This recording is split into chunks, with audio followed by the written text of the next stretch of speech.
உன் பொண்டாட்டி மஞ்சள் எடுத்து சாகும்போது சொல்லிட்டு செத்தா, அக்கா நான் சின்ன வயசுலயே என் புருஷனை விட்டுட்டு போறேன், ஏக்கத்துல அப்படி இப்படி உன் பக்கம் வந்தா அவரை பாத்துக்கா மாறாச்சு கோவப்படாதன்னு சொல்லிட்டு செத்தா. அவ போய் சேர்ந்து 30 வருஷம் ஆச்சு. அன்னைக்கெல்லாம் வராத மனுஷன் இன்னைக்கு வந்திருக்கிய. என்கிட்ட என்ன இருக்கு? ஒண்ணும் இல்ல, போச்சு, எல்லாம் போச்சு. அப்போ வரே நீ மஞ்சள் பிரிசா 10 ரூபா போதுமா?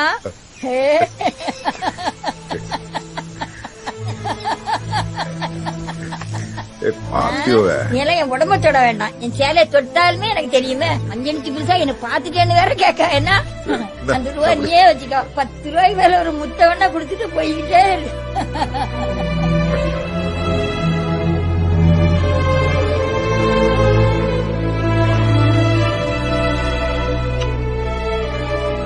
Sati.